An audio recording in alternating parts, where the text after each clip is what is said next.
Come on, y'all. That's why my heart is filled with praise. I don't know why that was on my mind to sing, on my heart to sing. Hi, everybody. The ones that are here with us. Hi, everybody. Okay, the ones that are here with us. How you guys doing? Thank you so much for joining me this evening. I'm glad. I'm feeling a little hyped. Thank you, Supreme Allah. I just did a little mouth rinse, because I paid $800 for one side of my mouth to be cleaned, like a deep, deep cleaning, all in the gums. You know what I mean? Measure my roll back and all that. Like I did a super professional dentist visit. So just $800 for just one side of my mouth, and that's just for a cleaning. So I like to brush my teeth because I like to keep my damn investment clean. Okay, guys, we're reading Tony Michelle's book. Let me show you guys. Okay, we're on my computer right now. So listen, this is what happened, guys. Tonight it's raining cats and dogs, and unfortunately, you guys, um, okay. So unfortunately, the Wi-Fi is not stable. It keeps cutting on, off, backwards, frontwards. Lord, we don't know. And then also, I put my little ponytail holder, my little hair accessory. I ended up putting the little circles around. You know how you're supposed to wrap the hair around the weave ponytail, and it ended up going towards the back. So it ended up doing its own thing anyway. There it is. All right. Anyway, so this chapter, let me get y'all over here. I don't know why people always say my bed not made up, but it do be made up. So I guess I don't know. I don't know if it looks made up now or not. But people are always saying that my bed not made up when it is. I don't know what the hell. Okay, thank you. All right. Hide in the past. The weekend rolls around. Dior, Kamisha, and Juice all want to go to the club to the club underground. Now let me tell y'all something that I know, right? Because I'm finna get to it, baby. So I'm gonna read. We're on 73. We're on 73%. I'm going to stop and start doing commentary at 80%. So we're gonna read through 7%, just flat reading. But um I did, the thumbnail for this video. So I mixed the top of one of her books with the bottom of another one of her books. Okay, so you see the Tony Michelle, and then you see the Money is the Motive. I literally created that picture just now. Okay, the thumbnail. So that thumbnail, the bottom where it says Money is the Motive, it has a V on it because that's actually number 5, and the number 5 is called Juicy or something like that. I think it's Juice or Juicy, but I could have sworn I saw Juicy. Anyway, there I am. Somebody is texting me on that device. Okay. Hiding the past. The weekend rolls around. Dior, Kamisha, and Juice all want to go to the club underground. That place is a bit rowdy for me, so I'm going to pass this time and choose to go out to eat with Aunt Jody. Dior isn't happy about me staying home tonight, although she wastes no time getting over it. I kiss Juice on his forehead, then head off to IHOP with Aunt Jody for some girl time. She gives me a sort of comfort I'm missing back home. Tori, it's been quite a pleasure to have you here with Rico. And I'm glad you came to eat out with me so we could talk about a few things. First, I've seen the final price for the house. 78,500K. You'll need to accept that from the will you need 78,500. Will you accept that from the bank? Trust me, that is good in the Sulphur Springs area. Trust me, that is good in the Sulphur Springs area. 78 grand of legit money? Of course I'll take it. After Aunt Jody gives me the gist on how to handle my house flipping, we move on to another subject that I hadn't even talked about with my man, his mother. Come to think of it, it's never come up. I'll listen to Aunt Jody carefully as she explains. Hold on, you guys, I'm so sorry.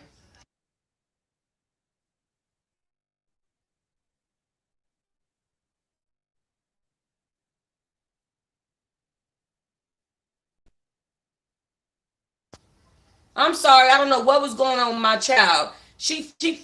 Ooh. Okay.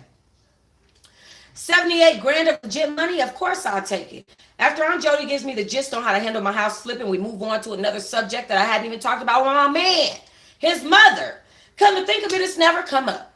I listened to Aunt Jody carefully as she explained. Rico's mother gets out of prison in 2 weeks. They never had a good relationship. She wants to change that, start clean. He was living in Atlanta with my sister because his father, Frank, who's my brother, never really had much to do with him.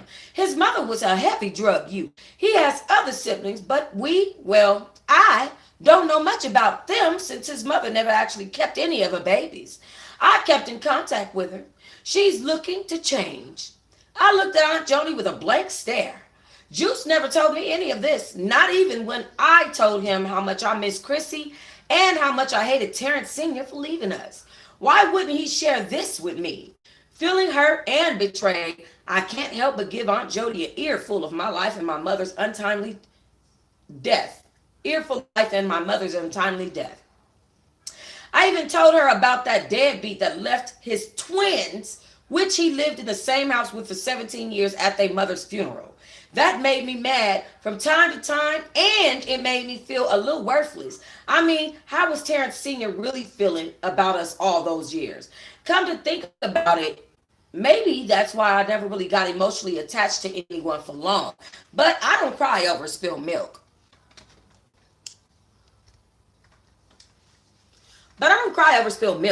Just like anything else, I pushed my memory of Terrence Sr. to the back of my mind. He could rot in hell with his cold ass heart and fucked up attitude about me and my brother, for all I give a shit.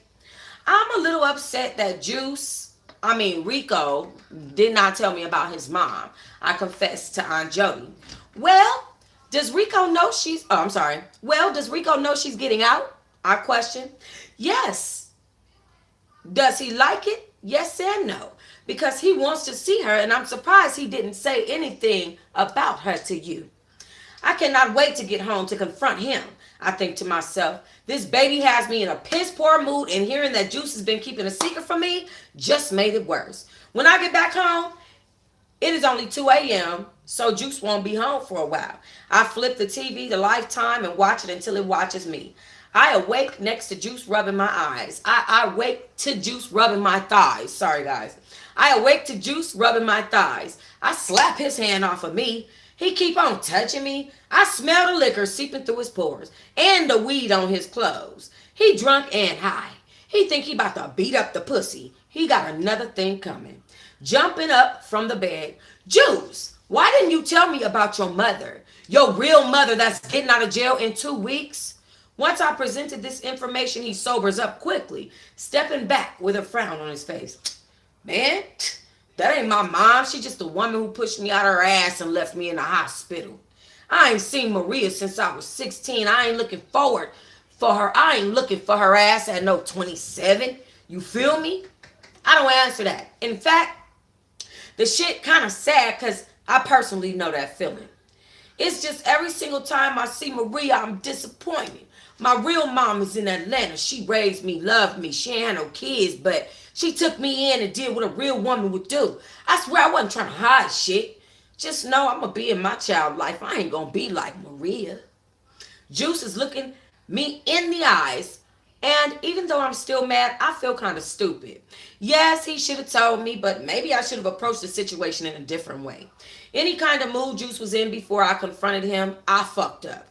Almost immediately, once Juice laid down, he starts falling asleep. I'm hungry, and I head downstairs to heat up leftovers. Flopping down on my sofa, I look out the window as I eat my food. I notice that Charles is here too. I hadn't heard them, but whatever. Then I take a second look. I see a purple Charger pulling up behind Charles' Benz. Who the hell? I cut the TV off so I could look out the blinds without being noticed. The door opens up and a girl jumps out the driver's side. She sounds like a woman scorned, and I bet she about to start some shit because she's not alone. She got 2 other girls with her. Damn, I'm not in the mood for this. I'm not in the mood for this. Can't a lady just live drama free? Charles, you pussy bitch, come out the motherfucking house, she screamed before she take the bat in her hand and swing with all her might. Well, let me head upstairs and knock on Dior's door and wake Juice up. This hoe about to get straightened. I cussed Charles out on the way to the door for bringing this drama to my house. Go and get whoever this is bringing that ghetto shit to our house before the neighbors call the police.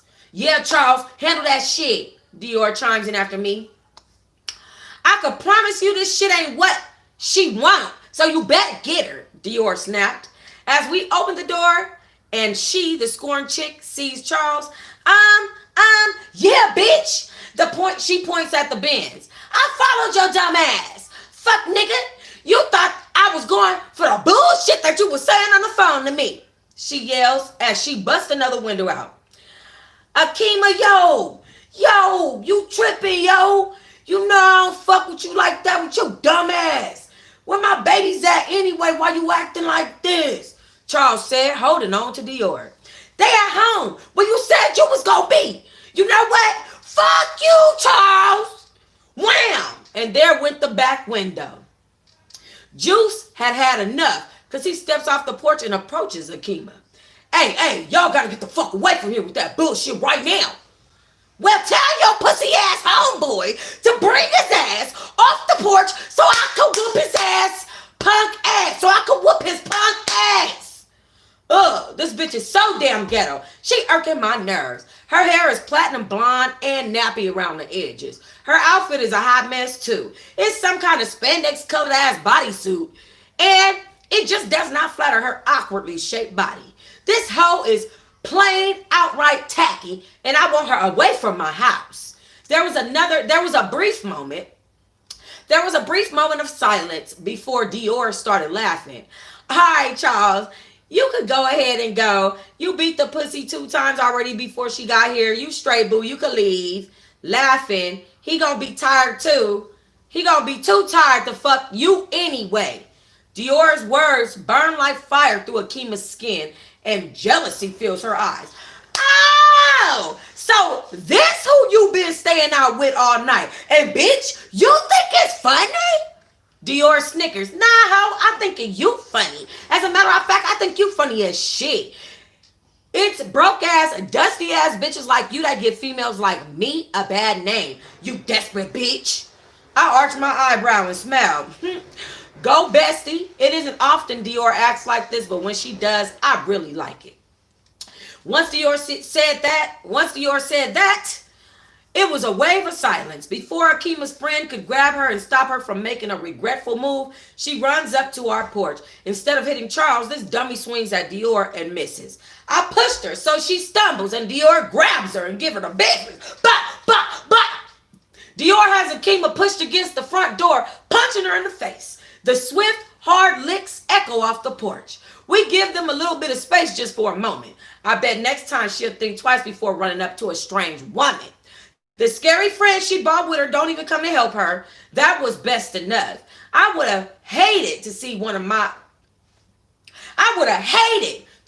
them get knocked out by my man since I can't fight right now. Figuring that was enough for me I'm sorry, y'all. Let me go back. I would have hated to see one of them get knocked out by my man since I can't fight right now. Figuring that was enough for the night, Charles breaks up the fight. Kim, please go home. I'm chilling with D. I told you in the club on the phone, and I'm telling you now, it ain't nothing between us. I just stay here with the girls. I just stay there with the girls, not you. It ain't never gonna be nothing. You need to figure it out. You need to figure out how you gonna fix my windows. Charles' demeanor is pretty calm, and I think he actually falling for Dior and is choosing her. Tears fill up in the poor girl's eyes after Charles breaks the news. But who care about her? My sympathy level is pretty low at the moment. So low, I kicked that platinum blonde hair off the porch behind her weak ass. Get that nappy ass hair off my porch, you stupid ass bitch, I called out. Her friend grabbed her arm and pulled her towards the car. Kima looks back. Fuck you, Charles. Fuck you and that bitch. It was hoes before you. It's gonna be hoes after you. He won't treat you right either, honey. Don't be a fool. She screams as her girls yell for her to come on and get in the car. I'm so surprised but thankful that the police wasn't called due to all the ruckus. I take one last look at the glass in my driveway and wonder who gonna pick up that mess as we head inside. I don't wait around or discuss what happened. I got all the time in the world to talk to Dior Ray. But her new boyfriend, on the other hand, I'm sure Charles has some explaining to do. Back in the bedroom, I still feel a little guilty about my approach earlier. Juice, I'm sorry, babe. My approach was all wrong. I was just hurt that you haven't shared something so touchy to you with me. I revealed my most inner thoughts with you. I want you to know you can trust me with yours too. Do you forgive me? Juice walks to the bedroom door and locks it. Tori, I don't know how I feel. What you gonna do to make it up to me? Juice licks his lips, and I know what time it is. I don't know. What should I do? Will a kiss on the lips do it? Nope. What about a kiss on the cheek? Juice adjusts his pants. A clear indication he's getting turned on. Okay. Tell you what. Since you can't tell me how I can make it better for you then, I know how you can make it better for me. I pull Juice's head between my legs. Without hesitation, he begins to lick my inner thigh, his warm tongue flickering against my skin. So good. I lean my head back, letting out a moan. That's not the kiss I was looking for. He looks at me and pulls my panties to the side. Juice lets his tongue explore every hidden area in my pussy. The tongue moves in and out, then around and around. Pulling out his tongue, then inserting 2 fingers drives me crazy.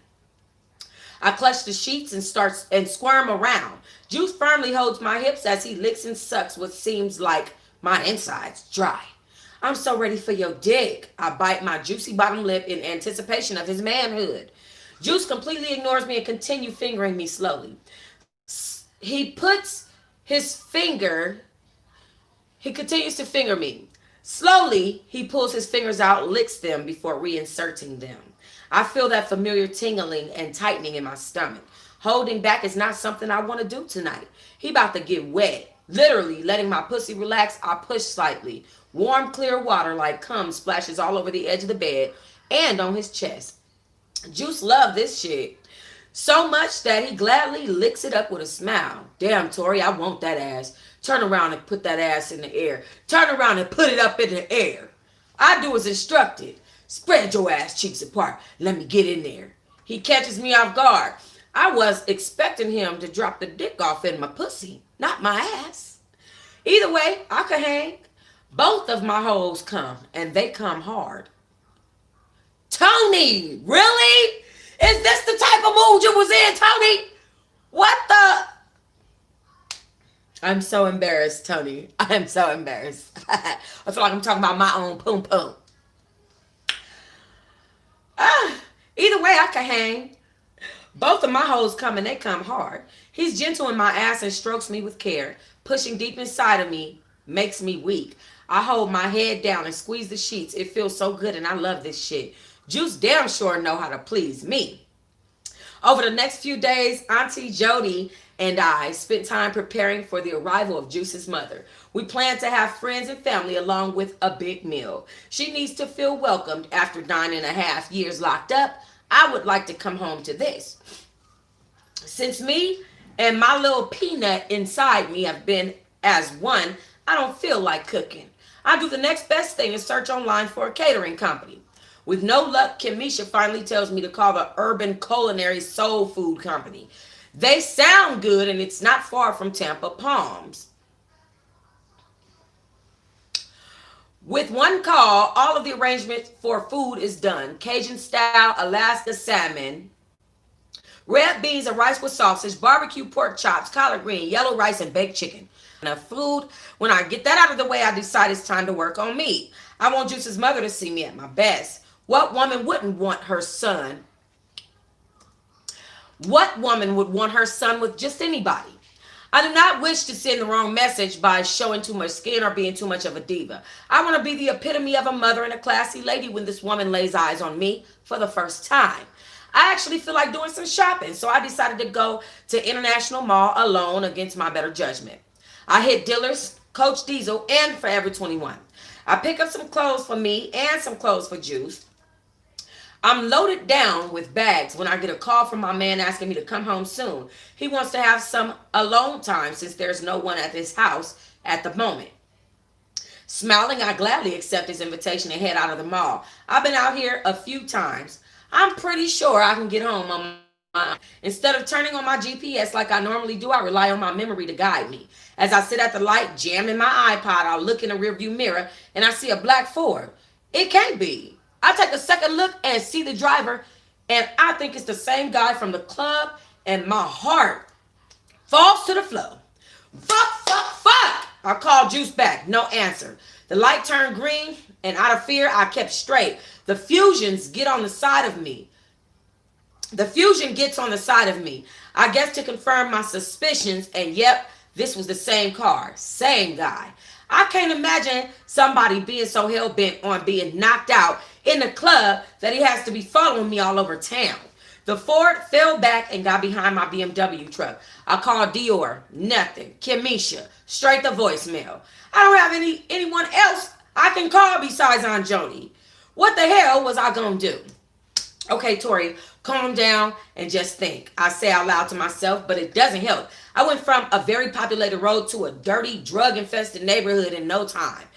I went to a dirty, drug-infested area in no time. Oh, great. This is my luck, and I'm beyond scared right now. I spot a grocery store to my right, and before I could think about pulling into the parking lot, I felt a boom, making my truck jerk forward. The fusion rammed me again. Boom! I turn left and find myself on Florida Avenue. The Ford gets on the side of me and sideswipes me, almost sending me onto the curb.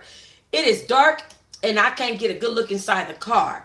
I don't think Big Ugly. Oh shit, hold on y'all. Oh, wait a minute. Hold on. Oh shit, wait a minute. Mama! Where that white charger? My phone about to die.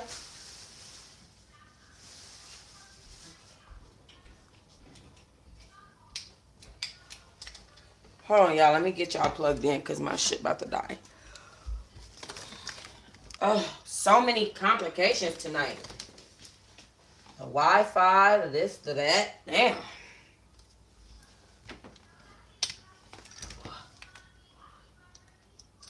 Okay. This is the wrong plug. Oh my God. Where's the fucking plug?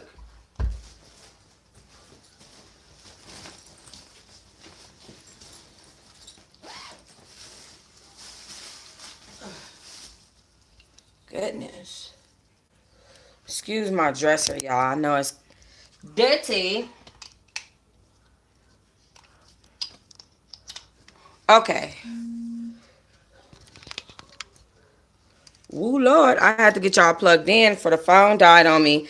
Y'all know I can't go live from the computer because the Wi-Fi is down. Okay. Hold on 1 second. 1 second, Tito.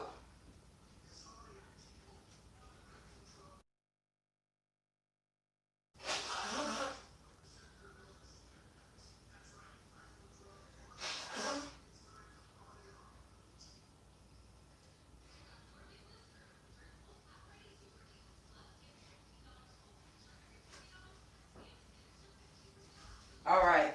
My bad, y'all. Okay, sorry about that. Oh, what just dropped? I don't know what the fuck that was. Your dresser look like mine. I know, right? I'm just a regular person, you know.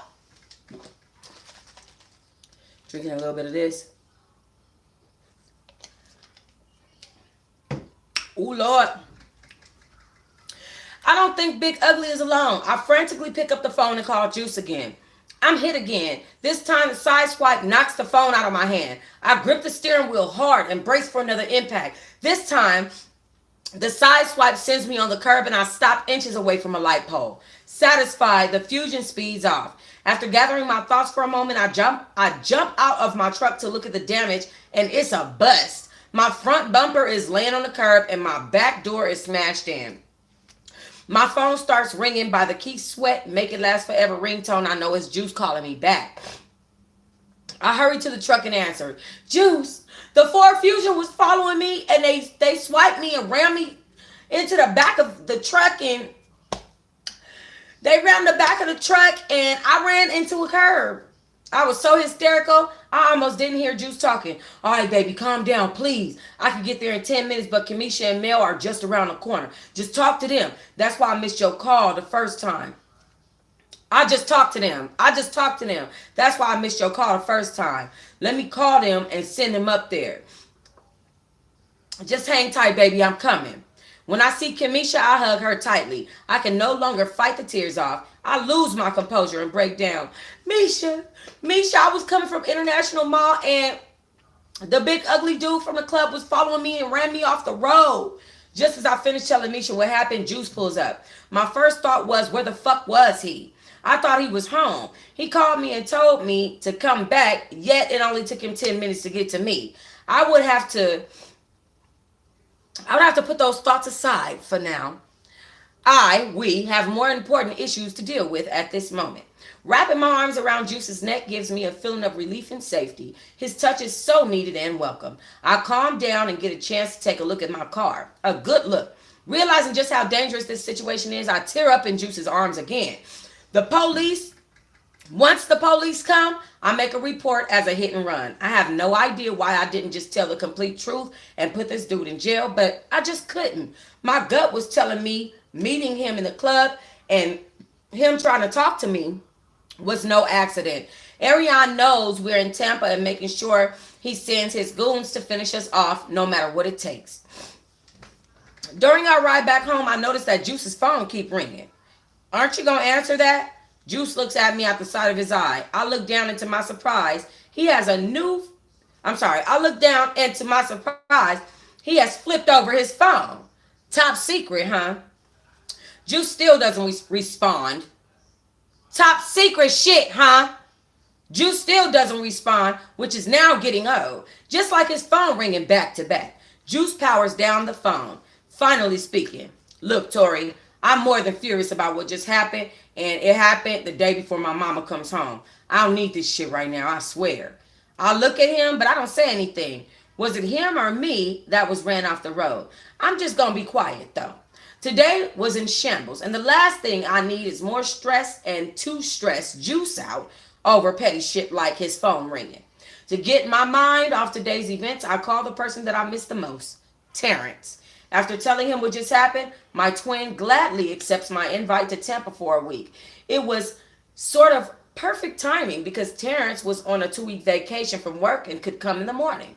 After I secured my brother's flight on my iPad, I forwarded the information to him. I will be at Tampa International Airport at 4 p.m. to pick you up. Love you lots. As I wrap up the conversation with my brother, we're pulling up to the house, and I've never been so damn glad to see home. Woo, guys, my stomach's starting to hurt. Well, it's not just starting, but it's starting to hurt worse.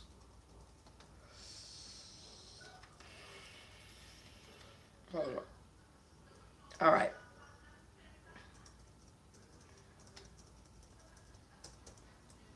What the heck? Oh. All right, next chapter is called More Secrets, All Lies. All Lies.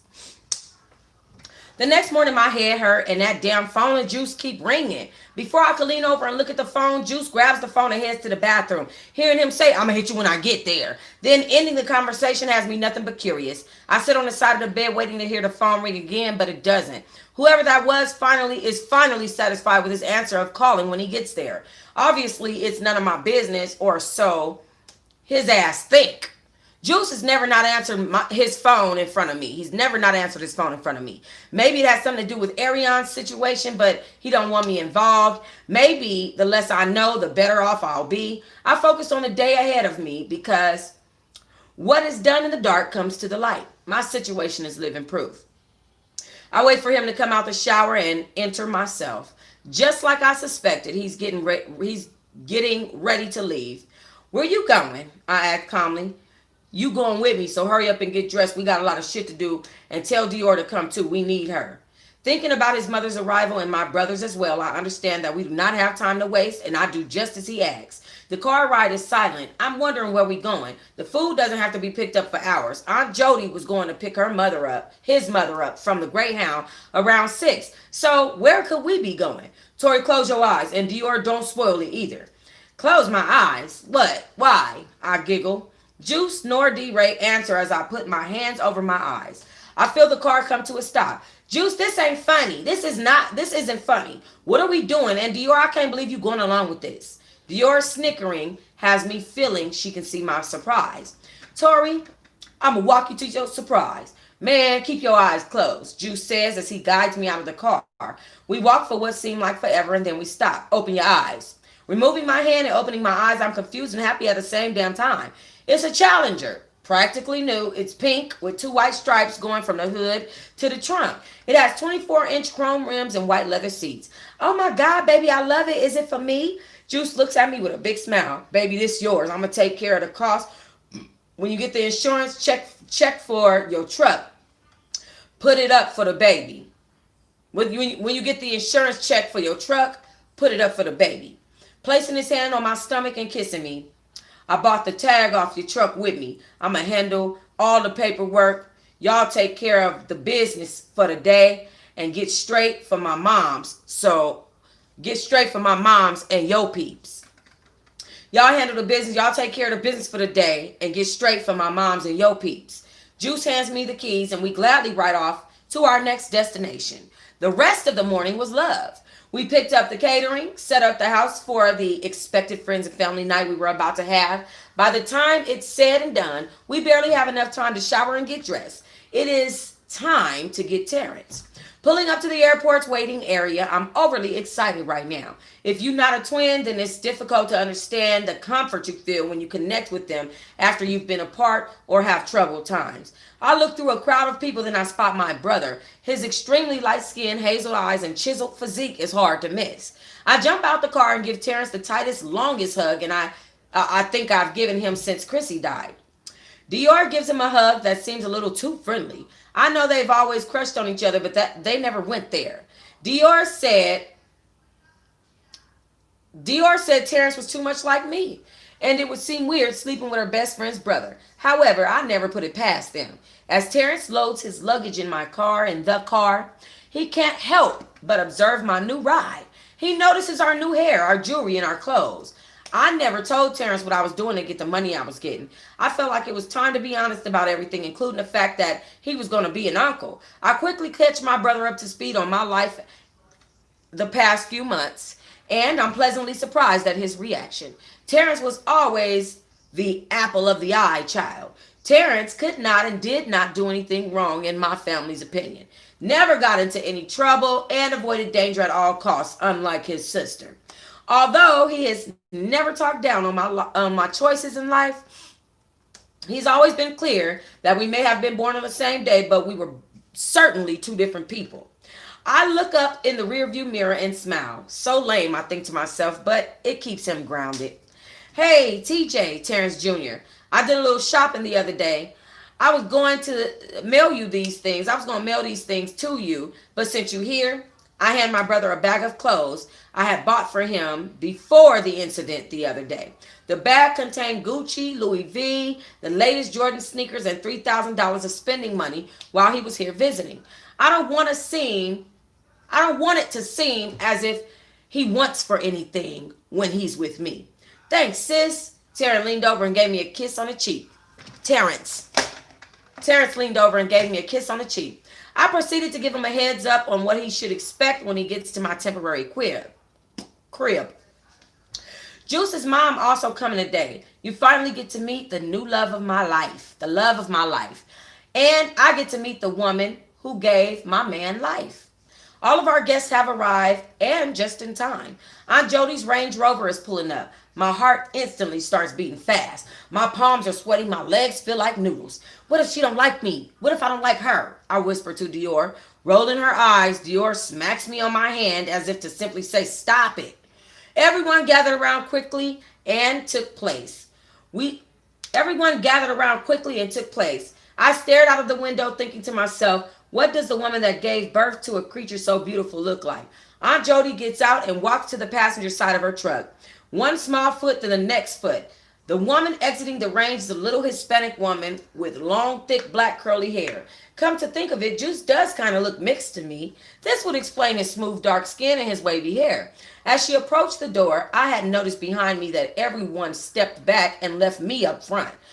I will be the first person she gets to meet and greet. Aunt Jody opens the door. Hey, everybody, I'm so glad y'all came, she said excitedly.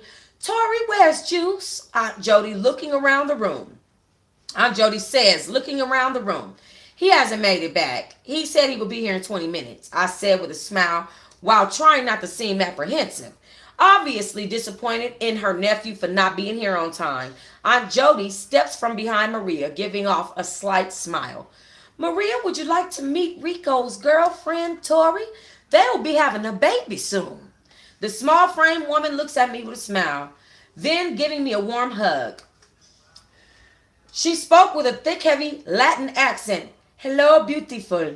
I'm glad to meet you. I heard lots of good things about you on the way here. I had a chance to chat with Maria as she made her way around the room visiting familiar faces. I heard the music and bass knocking from Juice's bar. I'm so sorry, y'all. I heard the music and bass knocking from Juice's car, and I knew he would be walking in any minute now. So I'll go into the kitchen with my brother, who was being kept company by Kamisha and Dior. I wanted Juice to be able to spend time with his mother without my interference since he hasn't seen her in over 10 years. This day was perfect. I had met my future mother-in-law, Maria. Despite her past, she did seem like a good person. My best friend and my brother were here with me, which also helped me get over being homesick at the moment. I am feeling the best I felt in weeks, and the sickness that was once a thorn in my side is no longer. Caught up in my thoughts, I didn't notice Maria and Juice coming towards me. Hey, I'm gonna take my mom's into the rooming house she's staying at. Just wanted y'all to say y'all goodbyes before we leave. I hugged Maria and promised to keep in touch. As soon as Juice left, so did the rest of the house guests, except Misha, Dior, Charles, and of course Terrence. I was glad to have help cleaning the mess that was so rudely left behind. We all worked fast, and we worked hard. In fact, the time had flown by so quickly I failed to realize it had been 2 hours since Juice left. Curious, I called and got no answer. I'm sure he's talking to his mom. Hell, they'll have over a decade to catch up. I reasoned with myself since I was fighting sleep with all my might. Good night, guys, I yelled, heading upstairs to shower. Not even waiting for a response from anyone, I closed my bedroom door. After a nice hot shower, I lay on our king-size bed alone. I replay the events that led me to be here in this bed in this unfamiliar city. Tori, girl, you gotta learn to make better decisions. There's a right and a wrong way to love somebody. Blast in my ear as my phone rings. Juice calling back 2 hours later at 4 a.m. Damn, you have a post? Is how I answered the phone. Tori, you tripping. A nigga got a post. I'm on my way home. I was chilling with my mom, then I had business to handle. Juice's excuse hardly warrants a response. He sure has been handling a lot of business. Without warning, I take the phone from my ear and power it down right in the middle of him talking. This nigga has been lying lately. If he knows like I know, he'll straighten the fuck up. Soon as Juice walks into the house, he's ready for war, slamming doors and making noise in the kitchen. He come into the room with the same sounds. I don't move. He cut the light on. I feel him coming to look at me. He smell like weed and alcohol. It turns my stomach. Juice rubs my face, then leans over and softly kisses my forehead. Opening my eyes, we stare deeply at each other. I'm looking for an explanation of his strange behavior for the past few weeks. He leans over, but this time I reject the kiss. I know where this is headed. Catching the hint, Juice say, all right, Tori, but just understand this. I love you, and my baby growing in your stomach. Without saying anything else, Jay heads to the shower, and I don't wait for him to get out. The morning comes sooner than I had expected. Suddenly remembering that Terrence is here, I go to the guest bedroom to wake him up so he can help me cook breakfast like we used to do as teenagers. I open the door to find half-naked Terrence and Kamisha still sleeping. What the hell? Thought I moved fast, I said, giggling as I stand at the door. Now listen, far from a hater. I know Kamisha has Mello and Terrence has Britannia back home. As long as there's no drama, then I'm cool. Besides, I've never been a Britannia fan, so I could care less right now. Knock, knock, lovebirds, I said to wake them up. I laugh at their startled faces and leave the room. They better learn to lock that door next time. After 20 minutes or so, everybody ends up in the kitchen and we discuss today's plans. Okay, I'm going to leave it right there. So when we come back, we in the kitchen. Girl, quit sneaking in my room like that, you damn ghost. Casper. Anyway. Ooh. Ooh. I thought a broke nigga said something. Okay, anyway. My butt hurt from sitting in this chair. I hate these chairs. So we're at 85%, guys. And so we don't have that long left. We only have 15% left. And we just read through 15% right now. That took us 40 minutes. That means tomorrow when we read, we're probably going to read for another 40 minutes. And that'll be the end of the book. Oh, no, not the end of the book. Oh, okay. Okay, twerk on the twerk team. Hey. Okay, anyway. All right. Yeah, so tomorrow I'm going to read her, Tony Michelle, at 5 p.m., Mariah Carey at 7 p.m., and I'll see you guys there.